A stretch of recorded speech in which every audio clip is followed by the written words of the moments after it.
السلام عليكم ورحمة الله وبركاته. وعليكم السلام ورحمة الله. الحمد لله نحمده ونستعينه ونستغفره ونعوذ بالله من شرور أنفسنا ومن سيئات أعمالنا.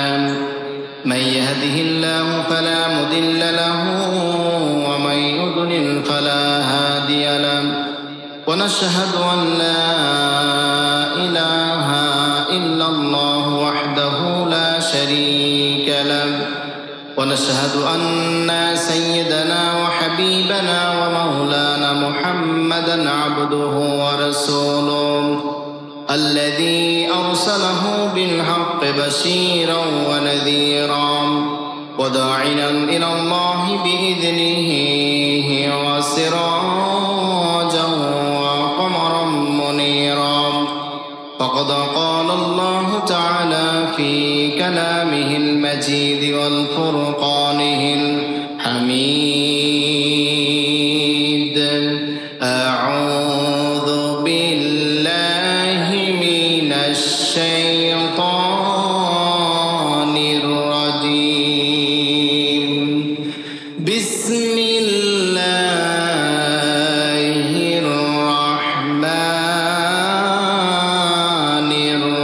الرحيم. إن الله وملائكته يصلون على النبي يا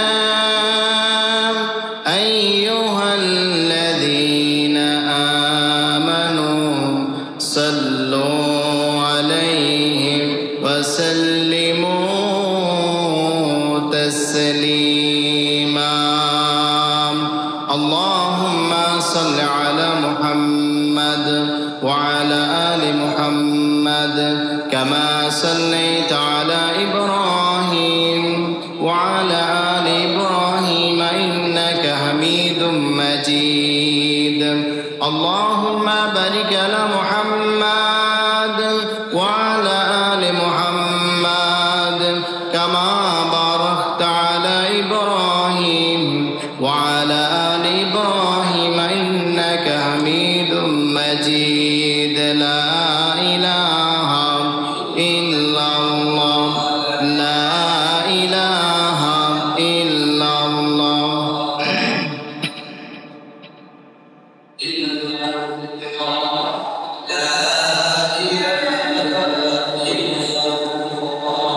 لا إله إلا الله لا إله إلا الله محمد رسول الله صلى الله عليه وسلم. আসুন আমরা আল্লাহ সুবহানাহু ওয়া তাআলার দরবারে শুকরিয়া আদায় করে নিই যে আল্লাহ সুবহানাহু ওয়া তাআলা সাপ্তাহিক ঈদের দিনে আমাদেরকে সালাতুল জুমার নামাজ পড়তে আসার এবং বসার তৌফিক দান করেছেন। যে আল্লাহ তাআলা মায়া করে দয়া করে মেহেরবানি করে ইমানি দৌলত দিয়ে আপনাকে আমাকে ধন্য করেছেন। এজন্য ওই রব্বে কারীম আল্লাহ সুবহানাহু ওয়া তাআলার দরবারে শুকরিয়া আদায় করছি। জবান ছেড়ে দিয়ে আমরা সকলে বলছি আলহামদুলিল্লাহ। দুরূদ ও সালাম পাঠাচ্ছি বিশ্ব মানবতার মহান শিক্ষক আকা ইনামদার তাজদারি মদিনা সরওয়ারে কায়নাত আশরাফুল আম্বিয়া সাইয়্যিদুল মুরসালিন খাতাবুন নবিয়্যিন জনাবে মুহাম্মদুর রাসূলুল্লাহ সাল্লাল্লাহু আলাইহি ওয়াসাল্লাম আত্মার মাগফিরাত কামনা করছি ওই সকল মধ্যে মুজাহিদ ভাইদের জন্য যারা দ্বীনের জন্য ইসলামের জন্য জীবন দিয়েছেন। আল্লাহ তাআলাকে খুশি করার জন্য তাদের সর্বোচ্চ ধন জীবনকে উৎসর্গ করে দিয়েছেন। ওই সকল ভাইদের সর্বোচ্চ শাহাদাতের মর্যাদা কামনা করছি। আমরা সকলে জবান ছেড়ে দিয়ে বলছি আল্লাহুম্মা আমিন। আজকে সাপ্তাহিক ঈদের দিনে আমরা আসতে পেরে কি খুশি? খুশি হয়ে জবান ছেড়ে দিয়ে আরেকবার শুকরিয়া আদায় করা যায়? আমরা শুকরিয়া আদায় করছি, বলছি আলহামদুলিল্লাহ।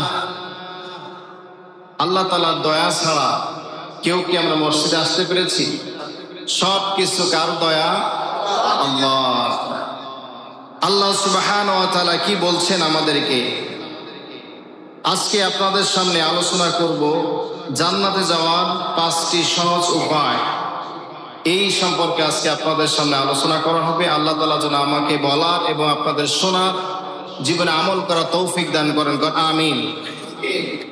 আল্লাহ সুবহানাহু ওয়া তাআলা বলছেন, ইন্নাল্লাযীনা আমানু ওয়া আমিলুস সালিহাত উলাইকা হুম খায়রুল বারিয়াহ। আল্লাহ সুবহানাহু ওয়া তাআলা বলছেন, নিশ্চয়ই যারা ঈমান এনেছে আল্লাহর উপরে আর আমলে সালেহ করেছে, এরা হলো পৃথিবীর শ্রেষ্ঠ মানুষ। সুবহানাল্লাহ। যারা ঈমান এনেছে আর আমলে সালেহ করেছে, এরা পৃথিবীর শ্রেষ্ঠ মানুষ। কন্যা সুবহানাল্লাহ। আল্লাহ সুবহানাহু ওয়া তাআলা বলছেন, ইন্নাল্লাযীনা কাফারু মিন আহলিল কিতাবি ওয়াল মুশরিকিনা ফী নারি জাহান্নাম খালিদিনা ফীহা উলাইকা হুম শাররুল বারিয়াহ। আল্লাহ সুবহানাহু ওয়া তাআলা বলছেন, যারা ঈমান আনলো না, আমলে সালেহ করলো না, ওই সকল আহলে কিতাবরা যারা আল্লাহকে চেনে নাই, আল্লাহর প্রতি ঈমান আনে নাই, ওরা হলো আমার সৃষ্টির মধ্যে সব থেকে নিকৃষ্ট সৃষ্টি। নাউযুবিল্লাহ। তাহলে যারা ঈমান এনেছে তারা উৎকৃষ্ট সৃষ্টি, আর যারা বেঈমান অবস্থায় দুনিয়ায় জীবন যাপন করে আর এখান থেকে যারা বিদায় নিয়ে পরকালের জীবনে চলে গেছে, এরা হলো সব থেকে নিকৃষ্ট সৃষ্টি। আমরা কি উৎকৃষ্ট হতে চাই না নিকৃষ্ট হতে চাই? উৎকৃষ্ট বান্দাদের জন্য আল্লাহ তাআলা পুরস্কার হলো জান্নাত। কন্যা সুবহানাল্লাহ। উৎকৃষ্ট বান্দা হতে পারলে আল্লাহ জান্নাত দিবেন, আর নিকৃষ্ট বান্দা হলে জাহান্নামে দিয়ে আল্লাহ তাআলা তাদেরকে ধ্বংস করে দিবেন।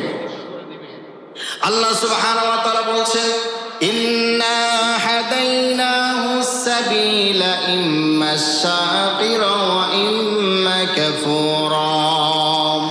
আল্লাহ তাআলা বলছেন, আমি পৃথিবীর সব মানুষদেরকে পথ দেখাই দিয়েছি। চাইলে সে হেদায়েতের রাস্তা গ্রহণ করতে পারে, আবার চাইলে কুফরিও করতে পারে। বলে দিয়েছেন কে? তাহলে আমাদের সামনে হেদায়েতের রাস্তা পরিষ্কার, আবার কুফরির রাস্তা আমাদের সামনে পরিষ্কার। এখন সিদ্ধান্ত আপনাকে আমাকে নিতে হবে, আপনি কুফরির রাস্তায় যাবেন না ঈমানের রাস্তায় যাবেন। সিদ্ধান্ত। আল্লাহ তাআলা আমাদের সকলকে ঈমানের রাস্তায় চলার তৌফিক দান করুন, আমিন। আল্লাহ সুবহানাহু ওয়া তাআলা আমাদেরকে জানাচ্ছেন, সহজে জান্নাতে যেতে হলে 1 নম্বর যেটা লাগবে সেটা হলো ঈমান। কি লাগবে? পরিশুদ্ধ ঈমান লাগবে। পরিশুদ্ধ ঈমান যদি থাকে, আল্লাহ তাআলা বলছেন আমি জান্নাত দিয়ে দিব। কান সুবহানাল্লাহ। ঈমানের ভেতরে শিরিক থাকলে হবে না। আপনি রবের প্রতি এমন ভাবে ঈমান এনেছেন যে ঈমান আনার পরে আল্লাহ সুবহানাহু ওয়া তাআলা ছাড়া আর কিছু বোঝেন না। মাজারে যান না, দরগায় দুর্গায় যান না, আল্লাহ ছাড়া অন্য কাউকে ধরেন না। আল্লাহ ছাড়া অন্য কাউকে যদি ধরেন তাহলে শিরক হয়ে যাবে, আর শিরকি আমল আল্লাহ তাআলা কখনো বরদাস্ত করেন না। আপনার যদি সন্তান না হয় কার কাছে যাবেন? যদি কোনো বিপদ মুসিবতে পড়েন কার কাছে বলবেন? তাহলে আমরা বিপদে পড়লেও আল্লাহকে ধরবো, কোনো সমস্যা আমাদের হইলে কাকে ধরবো? আল্লাহকে। আল্লাহ তাআলা বলছেন, বান্দা এটাই না আমি তোমাদের শেখাই, যে আমাকে ধর, বিপদ মুসিবত বালামত যাই হোক না কেন সর্ব অবস্থায় আমাকে ধর। সুবহানাল্লাহ। আল্লাহকে ধরলে আল্লাহ তাআলা দিতে পারেন কি পারেন না? আল্লাহ তাআলা সবকিছু দিতে পারেন, ঠিক কিনা? আল্লাহ তাআলা দিতে পারেন না এরকম কিছু আছে নাকি? আল্লাহ সুবহানাহু ওয়া তাআলা আমাদেরকে জানিয়েছেন, যদি ঈমান না আনে দুনিয়া চাও, আমি আল্লাহ তাআলা তোমাদের দুনিয়া দিয়ে দিব, আর যদি আখিরাত চাও আমি আখিরাত দিব। এখন যদি আপনি দুনিয়া চান, দুনিয়া দিবেন কে? আখিরাত চাইলেও আখিরাত দিবেন কে? সূরা বনী ইসরাঈলের মধ্যে আল্লাহ তাআলা স্পষ্ট করে জানিয়েছেন, যারা দুনিয়া চায় আমি তাদের দুনিয়া দিয়ে দেই, যারা আখিরাত চায় তাদেরকে আমি আখিরাত দেই। এখন সিদ্ধান্ত নিতে হবে, আপনি দুনিয়া চাবেন না আখিরাত চাবেন। ঈমানদারেরা কখনো ভুল করে দুনিয়ার মোহে পড়ে না, আখিরাত চায়। যেমন রাসূল করিম সাল্লাল্লাহু আলাইহি ওয়াসাল্লামের সাহাবী মুসআব ইবনে উমাইর রাদিয়াল্লাহু তাআলা আনহু মক্কায় যখন মানুষের মধ্যে ঈমান নাই, বেঈমান অবস্থায় সব মানুষ ঘোরাফেরা করে, মূর্তির কাছে যায়। মুসআব ইবনে উমাইর সে তার পিতার দেখলো যে পিতা মূর্তির কাছে গিয়ে চাচ্ছে। মুসআব যুবক মানুষ, তার এটা দেখে পছন্দ হলো না, বলছে না এটা তো কখনো আমি মানতে পারি না। যাকে আমরা হাতে বানালাম, যাকে আমরা বানিয়েছি, যারা আমরা তাকে খাওয়ার সামনে দেয়, সে খাইতেও পারে না, বলতেও পারে না, শুনতেও পায় না, তার কাছে আমরা যাবো কেন? এই প্রশ্ন তার মাথার কাছে ঘুরঘুর ঘুরঘুর করে। এক সময় হঠাৎ করে শুনতে বলো মক্কা একজন নতুন দাওয়াত নিয়ে আসছে ইসলামে, সে নাকি অনেক সুন্দর সুন্দর কথা বলে। মনে ইচ্ছা হলো মুসআবের যে তার কাছে আমি একটু যাই।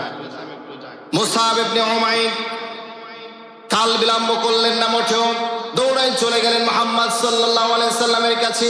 বিশ্ব নবীর কাছে গিয়ে বসেছে, বলছে আপনি আব্দুল্লাহর বেটা মুহাম্মদ সাল্লাল্লাহু আলাইহি সাল্লাম? বলছে জি। আপনি নাকি নতুন ধর্ম নিয়ে আসছেন? জি, আমি নতুন ধর্ম নিয়ে আসছি। আপনার ধর্ম গ্রন্থ থেকে আপনি একটু তেলাওয়াত করে শোনান। আল্লাহর নবী সূরা ফাতিহা পড়েন, তার সামনে যখন তেলাওয়াত করলেন, তেলাওয়াত শুনে মনে আসর করলো এমন ভাবে তিনি মুখ থেকে বলে দিলেন, মুহাম্মদ, আমার জীবনে আমি এত সুন্দর জামা ব্যবহার করেছি, এত সুন্দর সুঘ্রাণ আমি ব্যবহার করেছি, যা মক্কায় আর কেউ ব্যবহার করতো না। সব থেকে দামি জিনিস, সব থেকে দামি জুতা, সব থেকে দামি সেন্ট আমি ব্যবহার করতাম। কিন্তু আজকে আপনার মুখ থেকে যা শুনলাম, এতে যে তৃপ্তি পেয়েছি, হাজার পোশাক আর জামা কাপড় সেন্ট ব্যবহার করে এরকম তৃপ্তি পাই নাই। কোন সুবহানাল্লাহ। মনটা জুড়িয়ে গেল, যাহারে কি আশ্চর্য একটা কিতাব শুনলাম, যে আল্লাহ রসুল সাল্লাল্লাহু আলাইহি সাল্লাম, একে তো আল্লাহ নবী, আর তার উপরে নাজিল হওয়া কোরআন আরো তিনি পড়ছেন, এমনি তো আসর করবে, ঠিক কিনা?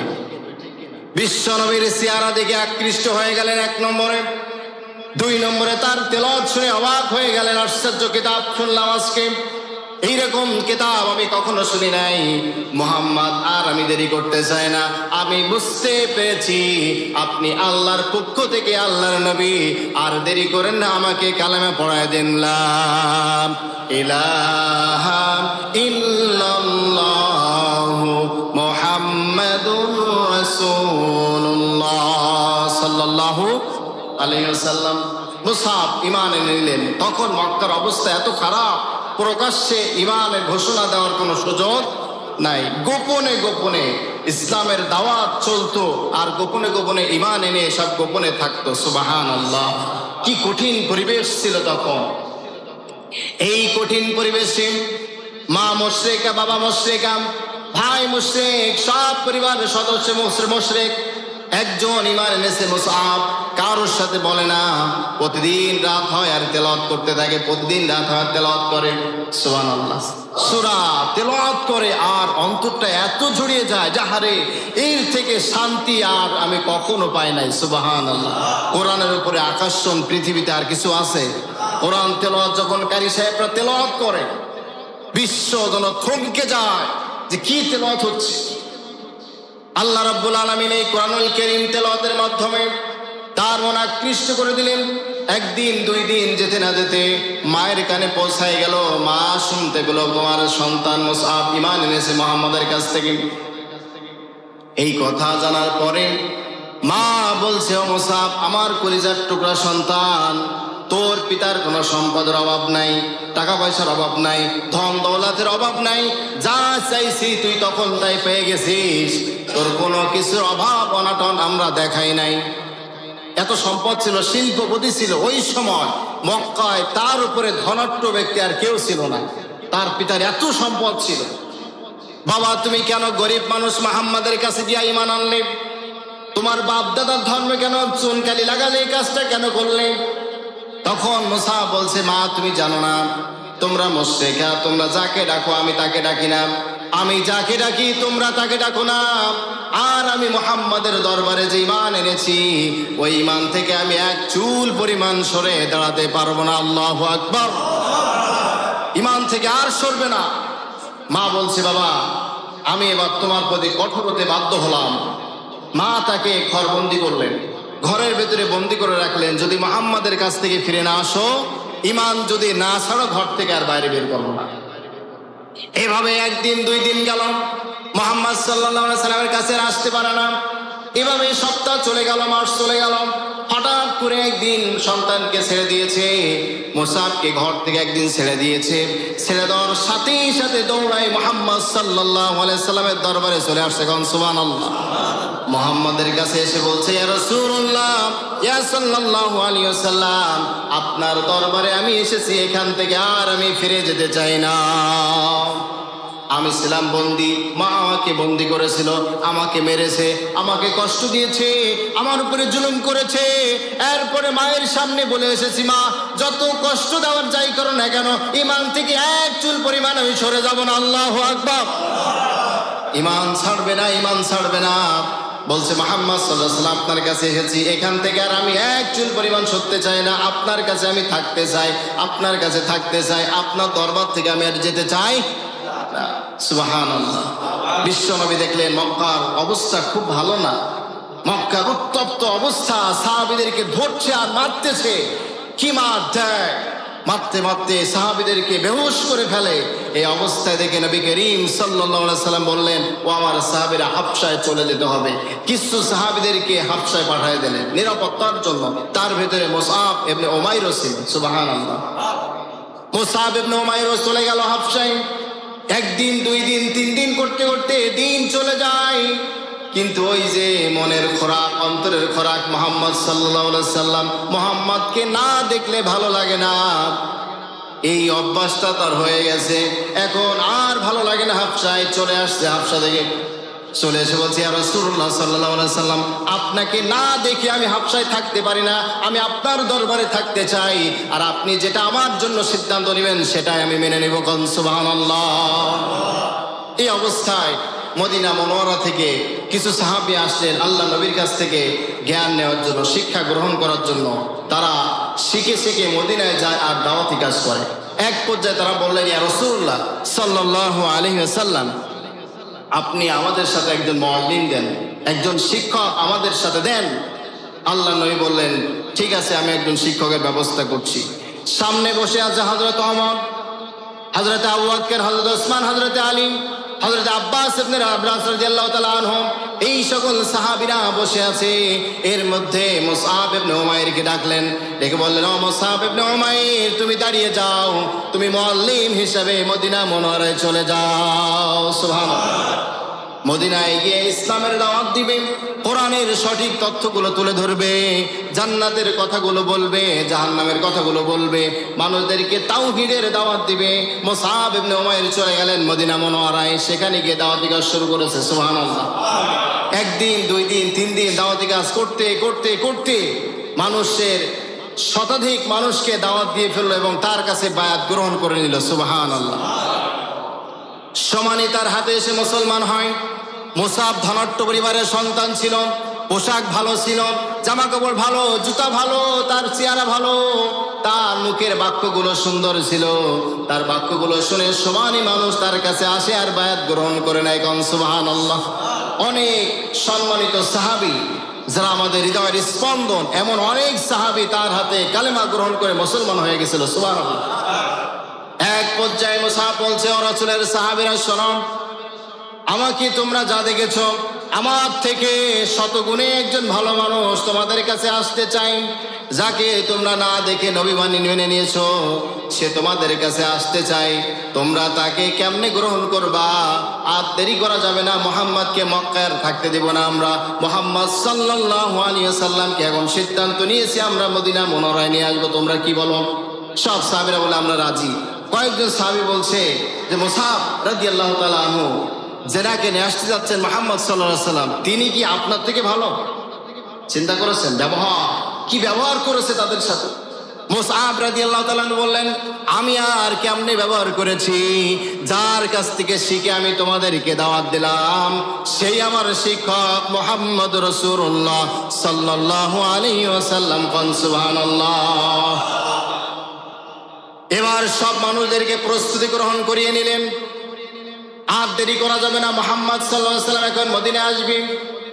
ওদিকে আল্লাহ তাআলা জিবরাইল আলাইহিস সালামকে পাঠিয়ে দিলেন, যাও জিবরাইল, মুহাম্মদ সাল্লাল্লাহু আলাইহি ওয়াসাল্লাম আমার হাবিবকে জানিয়ে আসো, আর দেরি করা যাবে না। মুসাব পরিবেশটা ভালো করে ফেলেছে মদিনায়, মক্কার কষ্ট ভোগ করা লাগবে না, এখন থেকে মদিনায় চলে যেতে হবে।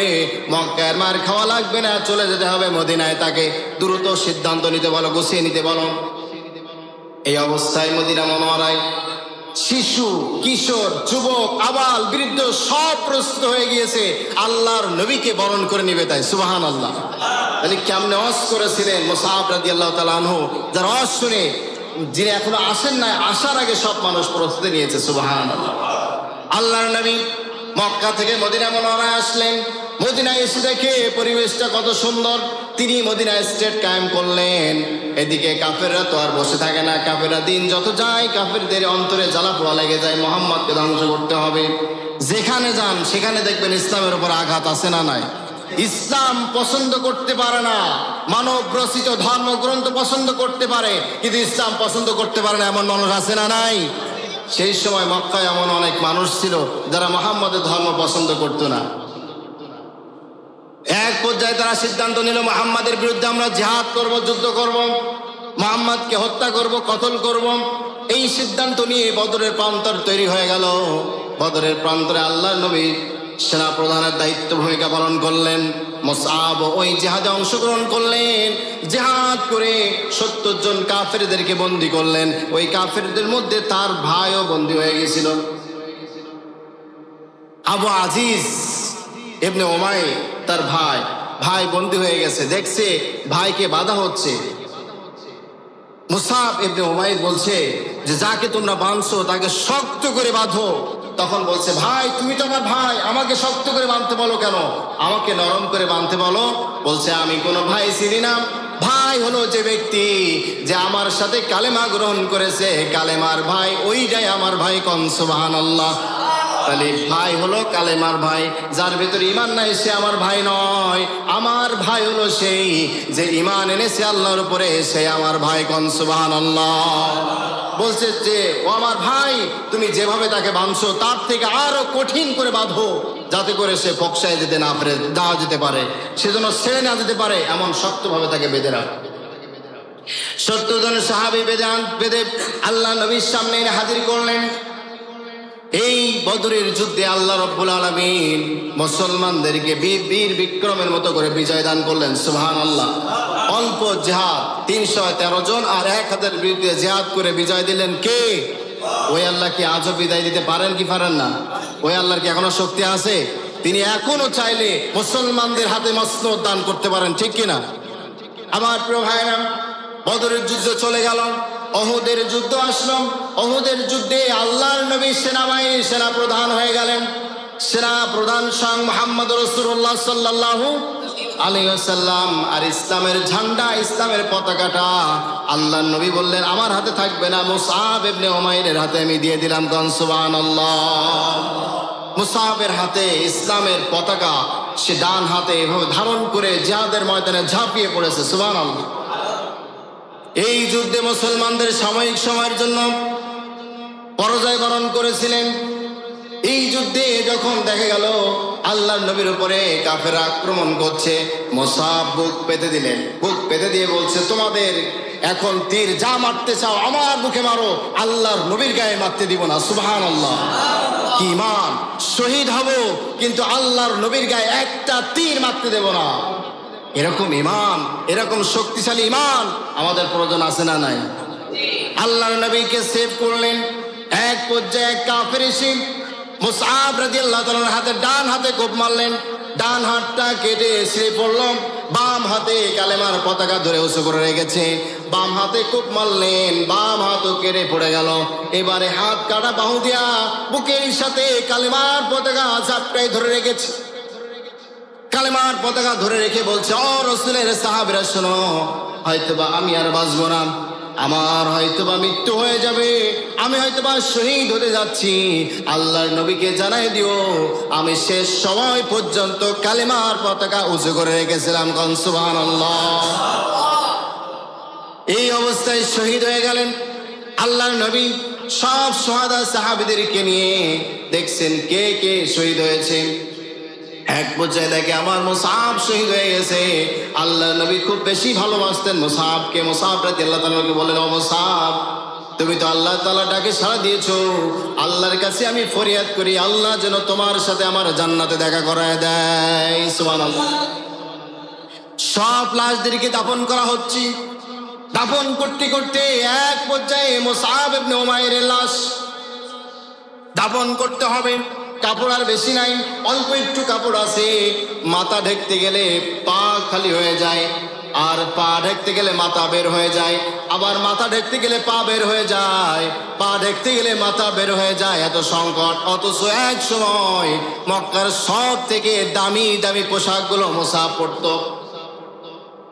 আল্লাহর নবী কেঁদে ফেললেন, আহারে মুসআব, আমি তোমাকে দেখেছি সব থেকে দামি পোশাক পরতে, আবার সব থেকে ঘ্রাণওয়ালা সেন্ট ব্যবহার করতে আমি তোমাকে দেখেছি, সব থেকে সুন্দর জুতাগুলো তোমার পরতে দেখেছি, কিন্তু আজকে তোমার শেষ কাপড়টুকু এত ছোট হয়ে গেছে, মাথা ঢেকতে গেলে পা বের হয়ে যায়, পা ঢেকতে গেলে মাথা বের হয়ে যায়। এই অবস্থায় আল্লাহর নবীর চোখের পানি ফেলতে বলতে বলছে, ও সাহাবীরা, ও আমার সাহাবীরা, দেরি করো না, মুসআবের মাথা ঢেকে দাও, পায়ে কিছু ঘাট ছিঁড়ে পাটা ঢেকে দাও।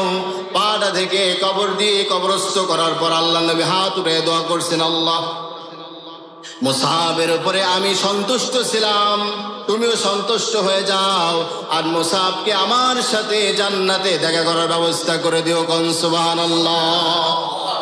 তাহলে ঈমান আনার কারণে ঘর বাড়ি ত্যাগ করলো, পিতামাতা সব ত্যাগ করলো, কিন্তু ঈমান থেকে এক চুল পরিমাণ সরে যায় নাই।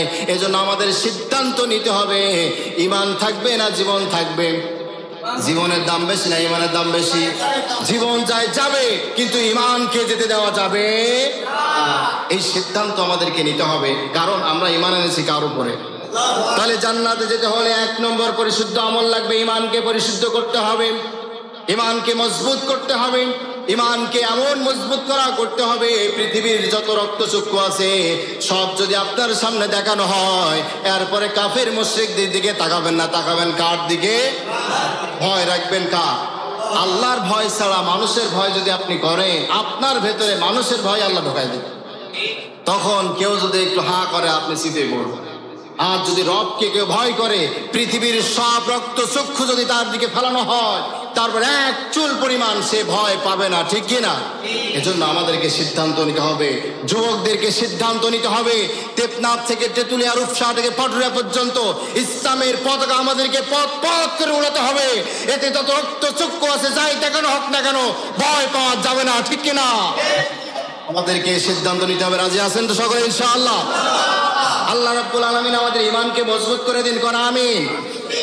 আমার প্রিয় ভাইরা, আমরা আলোচনা করছিলাম জান্নাতে যাওয়ার 5টি সহজ উপায়। 1 নম্বর ঈমানকে পরিশুদ্ধ করা। 1 নম্বর কি? ঈমানকে পরিশুদ্ধ করা। 2 নম্বর নামাজ আদায় করা। 2 নম্বর কি? নামাজ আদায় করা। নামাজ আদায় করতে হবে, নামাজ না পড়লে ঈমান থাকবে না। ঈমান আনতে হলে প্রথম ঈমান আনার পর প্রথম কাজ হলো নামাজ আদায় করা। নামাজ আদায় করবো তো ইনশাআল্লাহ? নামাজ আদায় না করলে মানুষের মুসলমান বলে, আল্লাহ নবী সাল্লাল্লাহু আলাইহি ওয়াসাল্লাম বলেছেন যে নামাজ পড়ে না, তার মুসলমান বলে দাবি করার কোনো অধিকার নাই। চিন্তা করেছেন কত বড় কথা? এজন্য আমার প্রিয় ভাইরা, নামাজ ছাড়া যাবে না। নামাজ যে যেখানে পারেন, যে যেখানে সময় হয়, যখনই আজান হয় তখনই সেখানে নামাজ আদায় করেন। নামাজ পড়তে অলসতা করবেন না। আমার মা বোনেরা নামাজ পড়তে অলসতা করে, আজান হয়েছে নামাজ পড়বানে করতে করতে আরেক ওয়াক্ত আসার মতো হলে তাড়াহুড়া করে নামাজ আদায় করে। খবরদার, এই কাজ করা যাবে না। আজান দিলেই নামাজ আদায় করে নিতে হবে, ঠিক কিনা? আমরা করে নেব তো ইনশাআল্লাহ? তাহলে ঈমান আনার পরে নামাজ আদায় করতে হবে। নামাজ আদায় করতে পারলে আল্লাহর জান্নাতে যাওয়া সম্ভব হবে। 3 নম্বরে হালাল উপার্জন করতে হবে। উপার্জনের ক্ষেত্রকে হালাল করে নিতে হবে, হারাম পথে উপার্জন করা যাবে না। যারা এখানে আছেন তাদেরকে বলি, একটু কষ্ট হলেও আমরা হালাল পথে থাকবো, হারাম পন্থা অবলম্বন করব না ইনশাআল্লাহ। হারাম পথে যদি আমরা যাই, ক্ষতি হবে আমাদের, আর কারণ না, যে হারাম পথে আছেন তার ক্ষতি হবে। সুদ খেয়ে টাকা পয়সা বানিয়ে আপনি দুনিয়া থেকে বিদায় নিলেন, ছেলে মজা মারবে আর আপনি জাহান্নামের শাস্তি ভোগ করবেন। এজন্য হালাল পথ আমাদের অবলম্বন করতে হবে, হারামকে ছেড়ে দিতে হবে। রাজি আছেন তো ইনশাআল্লাহ?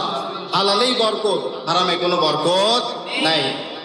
খাওয়া কম হোক, এরপরে হালালে বরকত রয়েছে, হারামে কোনো বরকত নাই। আমাদের সকলকে আল্লাহ তাআলা হালাল পথে টাকা পয়সা উপার্জন করার তৌফিক দান করুন, কোন আমিন। আল্লাহ নবী সাল্লাল্লাহু আলাইহি সাল্লাম কেমন বরকত পেয়েছেন একটা হাদিস আপনাদেরকে শোনায়।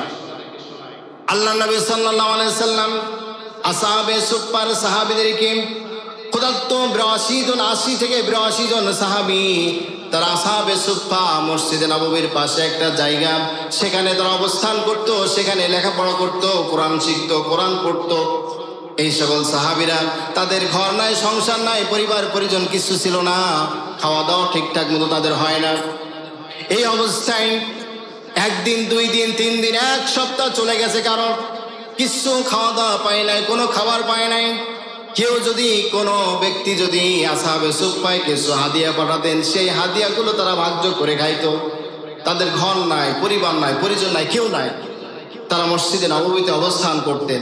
এদেরকে ক্ষুধার্ত শরীর নিয়ে ৮০ থেকে ৮২ জন সাহাবী তারা মসজিদে নববীতে বসে আছে। আবু হুরায়রা রাদিয়াল্লাহু তাআলা আনহু, আবু বকর যখন মসজিদে নববী থেকে বের হচ্ছে, তার দিকে তাকায় থাকে, চোখে চোখ পড়লো, মনে করলো আমি আবু হুরায়রা দীর্ঘদিন খাই নাই, আমার চেহারা দেখে আবু বকর বুঝতে পারবে, আমাকে ডাকবে। আবু বকর দেখে চলে গেলেন, হযরত ওমরের দিকে তাকালেন, হযরত ওমরও চোখে চোখ পড়লো, কিন্তু হযরত ওমরও ডাকলো না, কিছু বললো না। এই অবস্থায় ওমরও চলে গেল, আর মসজিদে নববীতে বসতে পারছে না, ধৈর্য আর ধরতে পারছে না, ক্ষুধার যন্ত্রণা ছটফট করতেছে হযরত আবু হুরায়রা রাদিয়াল্লাহু তাআলা আনহু। আল্লাহর নবীর কাছে চলে গেলেন।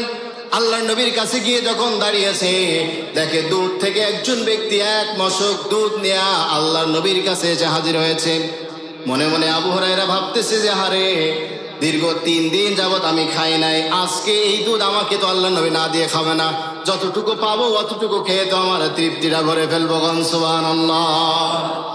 যেই আল্লাহর নবীর হাতে ওই দুধের পেয়ালাটা, মশকটা হাতে ধরাই দিয়েছে, আল্লাহ নবীর সাথে সাথে বললেন, যাও আবু হুরায়রা, দেরি করো না, মসজিদে নববীতে যত সাহাবী আছে সব সাহাবীদেরকে ডেকে আমার এখানে নিয়ে আসো। এই ঘটনা দেখি আবু হুরায়রার মনের ভেতরে খুব খারাপ লাগলো। আরে, আমি চাইছিলাম যে দুধগুলো নিয়ে এসেছে আমি আর মুহাম্মদ সাল্লাল্লাহু আলাইহি সাল্লাম খাবো, দুইজনের পেটটা যা একটু ভরবে, কিন্তু এখন এই ৮০ থেকে ৮২ জন সাহাবী যদি আসে, ১ মশক দুধ তো ১ ফোঁটা করে হবে না। আল্লাহ নবী কাজটা করলো তো পছন্দ হলো না। তারপরে আল্লাহ নবী অর্ডার করেছে, অর্ডার কি মানতে বাধ্য না সাহাবীরা? সাথে সাথে চলে গেছে, সেই ৮২ জন সাহাবীদেরকে নিয়ে আসছে সাথে করে এনে বলছে, আবু হুরায়রা দুধের মশকটা ধরো, পেয়ালাটা ধরো। আবু হুরায়রা ধরলেন, এবার বললেন বিসমিল্লাহ বলে খাওয়ানো শুরু করো। আবু হুরায়রার মনের ভেতরে কৌতূহল হলো, এই আশ্চর্য কথা, ১ মশক দুধ আমি কেমনে এতটা সাহাবীদেরকে খাওয়াইব? তারপরে আল্লাহর নবী বলেছে, হুকুম তো মানতে হয়। বিসমিল্লাহ বলে একজন সাহাবীর মুখে ধরেছে, আর মনটা খারাপ, আরে ভাই তোর মুখে ধরলাম, তুই খাইলে তো আর থাকবে না। দেখে সে উদার পুটি ভরে খালো। এইভাবে খেতে খেতে ৮২ জন সাহাবী সকলের মুখে খাওয়াই দিল। সুবহানাল্লাহ। খাওয়ানোর পর অবশিষ্ট দুধের পেয়ালাটা আল্লাহর নবীর সামনে নিয়ে বলছে, ইয়া রাসূলুল্লাহ সাল্লাল্লাহু আলাইহি সাল্লাম, আপনি খান। আল্লাহ নবী বলেন, আমি যদি খাই তোমার পর্যন্ত যাবে না, আগে তুমি খাও। আবু হুরায়রা ১ ঢোকে কিছু খেয়ে নিলেন। খাওয়ার পরে ভাবতেছেন যদি আর না থাকে, আল্লাহ নবী যদি না পায় তো কষ্ট পাবে, আবার মুখ থেকে বের করে নিয়ে আসছে। আল্লাহ নবী বলছেন, ও আবু হুরায়রা, তোমার কি পেট ভরেছে নাকি? কয়, ইয়া রাসূলুল্লাহ একটুখান খালি আছে। তার একটুখান খাও। আবার ধরেছে, উদার করতে করে খাইলো। খাওয়ার পর ভয় করতেছে যদি না থাকে আল্লাহ নবী কি খাবে। এরপরে বললেন, আবু হুরায়রা তুমি খাইছো? কয়, হ্যাঁ খাইছি। তোমার কি আর পেট খালি আছে? কয়, আরেকটুখান আছে। কয়, ঠিক আছে, তাহলে আরেকটুখান খেয়ে নাও। আরেকটুখান খাওয়ার পর একেবারে গলা পর্যন্ত চলে আসছে। ৩ দিনে না খাওয়া, টান কি কম না বেশি? এই টানে এসে খাইলো। খাওয়ার পরে যখন গলা পর্যন্ত চলে আসছে, আল্লাহ নবীর কাছে দিয়ে বলছি, ইয়া রাসূলুল্লাহ সাল্লাল্লাহু আলাইহি ওয়াসাল্লাম, আমি উদার পুট্টি ভরে খেয়েছি, আমি আর খাইতে পারবো না, এবার আপনি খান। আল্লাহ নবী বলছে, আবু হুরায়রা ঠিক বলছো তো, তোমার কি আর কোনো খোদা নাই? কয়, আমার আর খোদা নাই, ৩ দিন যাবত খাই নাই, কিন্তু এখন আমার পেটের ভিতরে সামান্যতম ন্যূনতম কোনো জায়গা খালি নাই। সুবহানাল্লাহ। আল্লাহ নবী দুধ খাইলেন ৮২ জন, আর আল্লাহ নবী ৮৩ জন খাইলেন। এই সকল মানুষ ১ মশক দুধ, ১ পেয়ালা দুধ সব মানুষকে খাওয়াই দিলেন। বরকত দিয়েছেন কে? কার নামে খাইছিলেন? আল্লাহর নামে খাওয়ার কারণে আল্লাহ তাআলা বরকত দিয়ে তাদেরকে পরিপূর্ণ করে দিয়েছিলেন। সুবহানাল্লাহ। এজন্য হালাল রিজিক যেটা, ওই হালালে বরকত রয়েছে, হারামে কোনো বরকত, হারামে কোনো বরকত আছে? হারামে কোনো বরকত নাই। বরকত তো হলো হালালে। হালাল খান, বরকত দিবেন কে? আমরা তো আল্লাহর উপর ভরসা করি না, রিজিকের ভরসা আল্লাহর উপর করি না, চাকরির উপরে করি, ঠিক কিনা? যে যা চাকরি করে তার উপরে ভরসা, যে ওই না হলে আমার খাওয়া বন্ধ, ঠিক কিনা? কিন্তু ওটা খাওয়ান কে? আল্লাহ তাআলা আপনাকে, আপনার জন্য যে রিজিক বাজেট করেছেন তার থেকে এক চুল পরিমাণ কম আপনি পাবেন না, আবার বেশিও পাবেন না। সুবহানাল্লাহ। তাহলে যা আমার জন্য বাজেট করা হয়েছে তাই পেয়ে যাবো তো ইনশাআল্লাহ। এই বিশ্বাস আছে তো আপনাদের? এই বিশ্বাস নিয়ে আমাদেরকে আল্লাহর উপর ভরসা করে চলতে হবে। রাজি আছেন সকলে? তাহলে আজ থেকে সিদ্ধান্ত হলো যে আমরা হালাল পথে রিজিক উপার্জন করবো ইনশাআল্লাহ। সমস্ত হারাম, সুদ খাওয়া, ঘুষ খাওয়া, যত টাকা পয়সা আছে, অবৈধ টাকা পয়সা যা কামাই করি আজ থেকে সব বন্ধ করবে ইনশাআল্লাহ। হালালে আল্লাহ তাআলা বরকত দিবেন। তাহলে আমরা 3 নম্বর পাইলাম, হালাল রিজিক উপার্জন করা। করতে পারবো তো ইনশাআল্লাহ? আল্লাহ তাআলা আমাদের সকলকে তৌফিক দান করুন, করা আমিন। 4 নম্বরে আচরণ ভালো করা। আচরণ কি করা? ভালো করা। আচরণ ভালো করতে হবে আমাদের। আমাদের একটু কেউ কিছু বললে খেটমাট করে আমরা খেপে যাই, এই খাওয়া যাবে না। আচরণ ভালো করতে হবে। একটা হাদিস আপনাদের শোনায়। আল্লাহ নবী সাল্লাল্লাহু আলাইহি ওয়াসাল্লাম মসজিদে নববীতে বসে আছে। কোথায়? মসজিদে নববীতে বসে আছে, আর সাহাবায়ে কিরাম বসে আছে। দূর থেকে এক ইহুদি ছেলে এসে মসজিদে নববীতে প্রস্রাব করছে। বলেন, মসজিদে নববীতে যখন প্রস্রাব করলো, সাহাবীদের মেজাজ ভালো না খারাপ? হযরত ওমর এমন ভাবে তাকিয়েছে, আল্লাহর নবী বলছেন, ওমর থামো, তার কাজ সম্পন্ন করতে দাও। এখন যদি তার প্রস্রাবে ব্যাঘাত ঘটাও, সে অসুস্থ হয়ে পড়ে যেতে পারে, সুতরাং তাকে তার প্রাকৃতিক কাজ সারতে দাও। কি উদারতার পরিচয় দিলেন আল্লাহর নবী! সাহাবীরা তো সব মেজাজ খারাপ, সব সাহাবী তার দিকে তাকিয়ে আছে। আল্লাহর নবী বললেন, ও সাহাবীরা থামো। বিশ্ব নবী যদি একটু হুকুম করতেন, কল্লা কেন মসজিদে থাকতো? মসজিদে থাকতো। আল্লাহ নবী বলেন, সাহাবীরা চুপ করো। তার প্রস্রাব কাজ সম্পন্ন হওয়ার পর তাকে ডাকলেন, এদিকে আস। ও যুবক, তুমি এখানে কেন প্রস্রাব করলে? কয়, আমি তো প্রস্রাব করেছি, যাতে কি হয়েছে? কয়, তুমি জানো না এটা আমাদের ইবাদত খানা, এখানে আমরা ইবাদত করি, এখানে আমাদের আল্লাহকে আমরা ডাকি। তোমাদের যেমন ইবাদত খানা রয়েছে? কয়, হ্যাঁ রয়েছে। ওখানে যদি কেউ প্রস্রাব করে তোমার মেজাজটা কেমন হবে? কয়, আমার মেজাজ তো ঠিক থাকবে না। তাহলে আমাদের এখানে প্রস্রাব করেছো, আমাদের মেজাজ ভালো হবে না খারাপ হবে? কয়, আপনাদের মেজাজ তো খারাপ হবে, আমি ভুল করেছি। আল্লাহ নবী বললেন, বাবা রে, তুমি ভুল করো নাই, যা করেছো করেছো। আমাদের ইবাদত খানায় তোমরা এভাবে কখনো করবো না। আর এই কাজ যদি তোমরা করো, আমরা অনেক কষ্ট পেয়ে যাই। আল্লাহ নবীর কাছে এসে বলেন, ইয়া রাসূলুল্লাহ সাল্লাল্লাহু আলাইহি সাল্লাম, ভাবছিলাম আপনি রাষ্ট্রপ্রধান, ভাবছিলাম কি আপনি রাষ্ট্রপ্রধান, কিন্তু এখন থেকে ভাবলাম আপনি রাষ্ট্রপ্রধান নন, আপনি হলেন আল্লাহর পয়গম্বর। সুবহানাল্লাহ। আপনার যে কঠিন সিদ্ধান্তে আমার জীবনটা বেঁচে আছে, আপনি যদি একটু ইশারা করতেন, আমার কল্লা মসজিদে নববীতে থাকতো না। সুতরাং আল্লাহর নবী, আপনি আর দেরি করেন না, আমাকে কালিমা পড়ায় দেন, লা ইলাহা ইল্লাল্লাহু মুহাম্মাদুর রাসূলুল্লাহ সাল্লাল্লাহু আলাইহি ওয়াসাল্লাম। আমাদের উদারতা দরকার আছে না নাই? আরো দরকার আছে না নাই? এই উদারতা দিয়ে আমাদেরকে বিশ্ব জয় করতে হবে। এই উদারতা যদি আমরা না দেখাইতে পারি, তাহলে আমাদের ইসলাম ধ্বংস হয়ে যাওয়ার সম্ভাবনা আছে না নাই? আমরা যতদূর পারি আমাদের উদারতা দিয়ে মানুষদেরকে ইসলামের দিকে আনবো ইনশাআল্লাহ। আমরা তো নিজেরা সিদ্ধান্ত নিতে পারি যে আজকে আমি একজনকে ভালো ব্যবহার করে আল্লাহর ঘরে নিয়ে আসছি, আগামীকাল আরেকজনকে ভালো ব্যবহার করে নিয়ে আসবো। এই সিদ্ধান্তকে নিতে পারি ইনশাআল্লাহ। আমরা মসজিদে এসে বাচ্চারা যাই করুক না কেন, আপনাকে একটু ঠান্ডা মাথায় তাদেরকে বোঝাইতে হবে, আপনার উদারতা দিয়ে, ভালোবাসা দিয়ে, তাদেরকে কোমল হাতটা দিয়ে তাদেরকে বোঝাই মসজিদে আসার জন্য আরো বেশি বেশি আহ্বান করতে হবে। বরঞ্চ তাদের উপর কোনো ঝাড়ি মারা যাবে। আমরা তো রাগের মাথায় ঝাড়ি মেরে ফেলি ভাই, এই ঝাড়ি মারা যাবে না। আমরা যেন আচরণগত দিকগুলো আমরা ভালো করতে পারি, কারণ ইনশাআল্লাহ আমাদের আচরণ ঠিক থাকে না, স্বামী স্ত্রীর ভেতরে আচরণ ঠিক নাই, এমন অনেক মানুষ আছে না নাই? স্বামী যদি ঘরে আসে, স্ত্রী মনে করে দাজ্জাল এসে পড়েছে, এমন মনে করে কি করে না? আমার এমনও বউ আছে ঘরে যাইতে ভয় করে, যে এই ঘরে যদি আমি যাই, বউ যা আমার যা ছাড়া ছেড়বে না, সুতরাং বাইরে থাকাই ভালো, ঠিক কিনা? আমাদের স্বামী স্ত্রীর ভেতরে কোমল হৃদয়ের অধিকারী হতে হবে। একজন আরেকজনের প্রতি ভালোবাসা দেখাইতে হবে, কেউ কারোর উপর ঝান্টি মেরে নয়। উদারতা ভালোবাসা দিয়ে ঘরটাকে পরিপূর্ণ করে রাখতে হবে, কারণ আমরা মুসলমান। সাহাবায়ে কেরাম তো এই চিন্তা করতেন, যদি আমরা ঘরের ভেতরে মারামারি করি, ঘরের ভেতরে কাটাকাটি করি, ঘরের ভেতরে অন্যায় কাজগুলো করি, তাহলে আমাদের ঘরের ভেতরে তো অশান্তি আসবে। সুতরাং অশান্তি আনা যাবে না, ঘরের ভেতরে শান্তি আনার জন্য যা করা যায় তাই করতে হবে, ঘরের ভেতরে শান্তি নিয়ে আসতে হবে। এক ভাই বড় কথা বলেছে, তার ঠান্ডা করে বোঝায় বলেন, দেখবেন সমাধান হয়ে যাবে। কিন্তু আমরা এটা পারি না। আমাদের হয় কি, মেজাজ খারাপ। হরমুজান একজন রাষ্ট্রপ্রধান ছিলেন হযরত ওমরের জামানায়। তিনি বারবার ইসলামের গালি দেয়, বারবার ইসলামের গালি দেয়, নবীকে নিয়ে গালি দেয়, আল্লাহকে নিয়ে গালি দেয়, ইসলাম ধর্মকে নিয়ে গালি দেয়। এক পর্যায়ে হযরত ওমর বললেন, যা ওকে ধরে নিয়ে আস। হরমুজানকে ধরে আনা হলো। ধরে আনার পর বলছে যে, তুমি কি ইসলামের গালি দাও? কয়, হ্যাঁ আমি ইসলামের গালি দেই। তুমি কি আল্লাহকে গালি দাও? কয়, হ্যাঁ আমি আল্লাহকে গালি দিই। তুমি কি নবীকে গালি দাও? কয়, হ্যাঁ আমি নবীকে গালি দেই। আশ্চর্য কথা, ওমরের সামনে এইভাবে বুক ফেলে বলছে, কত বড় সাহস! সে জানে ইসলাম অবিচারক নয়, সাথে সাথে ধরবে আর ইসলাম হত্যা করবে তা নয়। এজন্য বুক ফুলাইয়া সব কথাগুলো হযরত ওমরের সামনে বলছে। এবার বলছে, ভাই তোমাকে বলি শোনো, তুমি ইসলামকে আর গালি দিও না, কোরআনকে নিয়ে গালি দিও না, আল্লাহকে গালি দিও না, রসুলকে গালি দিও না। গালি দিলে আমরা বড় ব্যথা পাই, কষ্ট পাই, তুমি এই কাজগুলো আর করো না।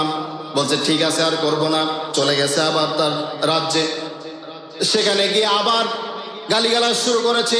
শুধু গালিগালাজ করে নাই, একসাথে 10,000 তার সৈন্য নিয়ে মদিনা মনোয়ারা আক্রমণ করার জন্য আসছে। গোয়েন্দা, মুসলমানদের গোয়েন্দা ওই 10,000 মানুষ সহ, হরমুজান সহ তাদেরকে ধরে আনছে। ধরে আনার পর হযরত ওমর বলছে, কি হলো?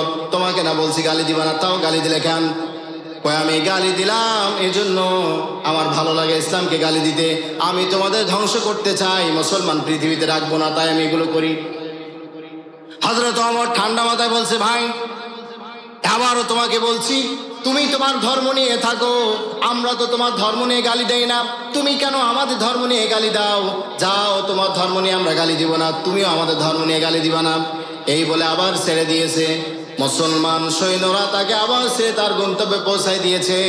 তারপরে আবার গালি দিয়েছে, আবার ধরে আনছে। এভাবে তৃতীয়বার গেল। তৃতীয়বার যখন ছেড়ে দিয়েছে, তখন শর্ত সাপেক্ষে ছাড়তেছে, যদি তুমি গালি দাও তাহলে তোমাকে এবার হত্যা করব। বলছে, ঠিক আছে। চতুর্থবার যখন ফিরে গেল, পঞ্চমবারের মতো এবার 50,000 সৈন্য নিয়ে মদিনা মনোয়ারায় আসতেছে। মদিনায় প্রবেশ করে গোয়েন্দারা মনে করলো যুদ্ধ করবে। তারা আবার গ্রেপ্তার করেছে। গ্রেপ্তার করে বলছে, যাও কোথায়? ও আমাদের নিয়ে যাও কোথায়? হযরত ওমরের কাছে। আমরাও তো চাই হযরত ওমরের কাছে যেতে। হযরত ওমরের কাছে যদি যায় তাহলে হযরত ওমর আমাদেরকে হয়তো বাঁচায় রাখবে। আবার এই 50,000 লোক নিয়ে মদিনা মনোয়ারাকে দখল করার জন্য এসেছে। হযরত ওমর তাকে ধরে ফেললো। এবার তার বিচার হবে হত্যা। কি বিচার হবে? হত্যা করা হবে। যখন তাকে নিয়ে দাঁড় করিয়েছে, তার সেনাবাহিনী সব সৈন্য সংখ্যা দাঁড়িয়ে আছে। হরমুজানকে ধরেছে, ধরে তাকে হত্যা করবে। বলছে, হযরত ওমর বলছে, তোমার জীবনের শেষ চাওয়াটা কি একটু বলো। হরমুজান বলছে, আমার জীবনের শেষ চাওয়া হলো আমি একটু পানি খেতে চাই। তার সামনে পানি দেওয়া হলো, পানি খাচ্ছে না। ভাই, পানি খাও না কেন? পানি খায় না এই কারণে, পানি খাওয়া অবস্থায় যদি ওমর তোমার সৈন্যরা আমার গলায় শিরচ্ছেদ করে দেয় তাহলে আমি তো কিছু করতে পারবো না। হযরত ওমর বলছে, আমি এখানে বসা অবস্থায় তোমার সামনে ওয়াদা করছি, তুমি পানি খাবা। যতক্ষণ পর্যন্ত পানি খাওয়া শেষ না হবে ততক্ষণ পর্যন্ত কেউ তোমার উপরে আঘাত করবে না। কারণ আল্লাহু আকবার। এই অবস্থা দেখে হরমুজান একটু কৌশল খাটালো, হাত থেকে পানি ফেলাই দিয়েছে। পানি ফেলাই দিয়ে বলছে, আমি তো পানি খাইলাম না, এখন তোমাকে মারতে পারবা না। হযরত ওমর বলছে, আমি যে ওয়াদা করছিলাম তোমাকে মারবে না, তোমাকে কেউ মারতে পারবে না যতক্ষণ পর্যন্ত তুমি পানি না খাইবা। এই অবস্থা হরমুজান সহ তার লোক সংখ্যা সব আমার জায়গায় পৌঁছায় গেল। এই দৃশ্য দেখে হরমুজান মনে মনে ভাবলো, আশ্চর্য কথা, যার সামনে কথা বলার হিম্মত হয় না সে আজকে আমাকে এই অবস্থাও ছেড়ে দিয়েছে। আমার সৈন্য সংখ্যা যা আছে সব সৈন্য সংখ্যা নিয়ে হযরত ওমরের রাজদরবারে এসে বলছে, হযরত ওমর, আমরা বুঝতে পেরেছি ইসলামের মতো উদারতা ইসলামের মতো অদা রক্ষাকারী ধর্ম পৃথিবীতে আর একটাও নাই। আর দেরি করো না, আর দেরি করো না, আমাদের সব সৈন্য নিয়ে আসছি, আপনি কালেমা পড়ায় দেন, কোন সুবহানাল্লাহ। সব সৈন্য নিয়ে কালেমা পড়ে নিল আর সব মুসলমান হয়ে গেল। কিসের কারণে? উদারতা, ভালোবাসার কারণে। আমাদের এই উদারতা দরকার আছে না নাই? আমরা কি দেখাইতে পারবো ইনশাআল্লাহ? উদারতা দিয়ে ইসলামকে বিজয়ী করতে হবে, ভালোবাসা মহাব্বত দিয়ে ইসলামকে, উদারতা দিয়ে ইসলাম বিজয়ী করতে হবে, নাইলে ইসলাম বিজয়ী হবে না। আল্লাহ তাআলা আমাদেরকে যেন এই উদারতা দেওয়ার তৌফিক দান করে, সকলে বলেন আমিন। 5 নম্বর, হারাম কাজ ছাড়তে হবে। যে যা আমরা হারাম কাজে লিপ্ত আছি, হারাম কাজ ছাড়তে হবে। যদি কেউ হারাম কাজ ছাড়তে পারে, আল্লাহ তাআলা জান্নাত তার জন্য সহজ করে দিবেন, কোন সুবহানাল্লাহ। তাহলে আমরা 5টা পাইলাম। কয়টা পাইলাম? 1 নম্বরে ঈমানকে পরিশুদ্ধ করতে হবে। 1 নম্বরে কি? ঈমানকে পরিশুদ্ধ করতে হবে। 2 নম্বরে নামাজ আদায় করতে হবে, 5 ওয়াক্ত নামাজ আদায় করতে হবে, করবো তো ইনশাআল্লাহ। 3 নম্বরে হালাল রিজিক উপার্জন করতে হবে।